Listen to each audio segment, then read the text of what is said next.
ngayon ay papunta kami ngayon kay Ilocos Norte.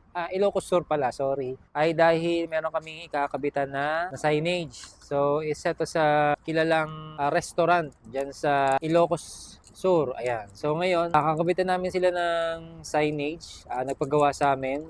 So, we are from Carmona, Cavite pa po. Ayan. So, sa amin siya nagtiwala na magpagawa ng signage, 'di ba? Akalain niyo 'yon. Napakalayo pa namin para dayuhin sila para sa amin lang magpagawa ng signage. Ganun sila magtiwala sa amin. Kaya yung tiwala binigay nila sa amin ay hindi namin sasayangin. So, isa sa reason kung bakit sila nagpagawa sa amin ng signage dahil daw dun sa mga pinapagawa nila doon, madali daw masira, madali daw kumupas yung mga signage na pinapagawa nila. So ngayon, kami, nakupas naman ho talaga lahat ng signage. Depende na lang kung gaano katagal ito kukupas. So, bigyan ko na kayo ng idea about doon. Dahil nga ay marami silang pinagawa, halos lahat ng pinagawa nila, standee, mga possible na pwede nating gamitin para sa kanilang marketing sa pamagitan ng mga marketing collateral, signage. So, pati yung layout, kami na rin yung gumawa. Logo nila, kami na rin. Menu, mga possible na pwede namin gamitin na signage. Yan. So, papakita namin sa inyo mamaya pagdating namin sa Ilocos Sur kung ano yung mga pinagawa nila sa amin. So, para magkaroon din kayo ng idea kung sakali magpapagawa kayo ng mga ganitong klaseng mga signages at mga ano pang mga kailangan sa print sa inyong mga tinatayong mga bago negosyo, mga existing negosyo, o gusto nyo magtayo ng pagandahin palalo, o gusto nyo mag-improve, especially doon sa mga successful na mga negosyo na gustong pagandahin yung kanilang mga pwesto. Ayan. So, kaming mga printing business owner o mga printing services ang mga makakatulong nyo para pagandahin ang mga ito. So, yun. Tara, kapit tayo. Ayan. So, balitaan ko kayo mamaya kung ano yung mga update pa. So, ano yung mga pinagawa nila. Ayan. So, ngayon nagtila kami ngayon sa parang nasa kami dito nasa total. Nasa stopover lang kami. Nasa Pampanga na ata kami. Kakalagpas lang namin ng Bulacan. So, yun. Update ko lang kayo mamaya pagdating namin sa Ilocos Norte. So, may dadaanan pa pala kaming Ocular sa La Union. So, papakita ko rin sa inyo kung ano yung mga pinapagawa ng aming mga client para magkaroon din kayo ng idea. Alright, so nandito tayo ngayon sa sa La Union. Ayan, so nasa La Union na tayo, mga sir, mga ma'am. Ayan, so La Union, Santo Tomas. Tayo dito tayo na stopover sa McDo. Tapos ngayon, pahinga, pangalawang stopover namin ngayon dito, papunta Ilocos Sur. Ayan, nalilito na ako. So ngayon, pahinga lang, kumain lang kami saglit sa breakfast namin, no? So napakahaba ng biyahe, grabe. Meron kami nakausap dito actually, gumagawa rin ng signage, nakakatuwa lang. Nag-repair sila ng signage ng McDo. Kung kita niyo yung signage ng McDo, ayan. Tinanong ko yung kontrata, syempre, tayo chismoso So gumagawa rin naman tayo ng signage, tapos sila, gumagawa rin ng signage pero malalaki na yung mga project na kukuha nila. So isa sa customer nila is si McDo. So ngayon, tinanong ko naman, syempre, chika-chika ako kung magkano yung mga costing nila, yung mga ganyan, magkano yung presyo nila sa pagpapagawa ng signage ni McDo. So ngayon, nagtanong ako ng magkano yung pricing nila. Ang pricing nila ng pagpapagawa ng ganito, ng McDo, ay itong pylon, kasama yung signage ng McDo, no, ay nasa 4 million, di ba? Akalain mo yun, napakalaki niyan. Akala mo napakadaling gawin, pero napakahirap niyan. At itong ginawa nila ngayon actually, lang to, for repair. Sabi nung contractor nila, nung gumagawa ng signage. So, tinanong ko rin kung magkano yung magpa-repair lang signage sa McDo. Ayan. So, pinalitan nila dahil daw kupas. Acrylic din pala yung ginagamit nilang signage doon.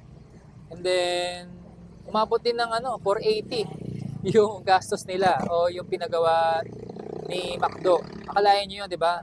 Plus paggawa ng signage, tapos if ever na magkaroon ng problema yung signage, may repair sila, additional payment ulit. So ngayon, nag-aakot lang sila yan. Kinukuha nila yung mga scaffolding. Inabot daw sila ng 2 weeks. Diba? Akala mo parang napakadali lang tignan. Tapos nagulat ako, 2 weeks daw nilang ginawa yun.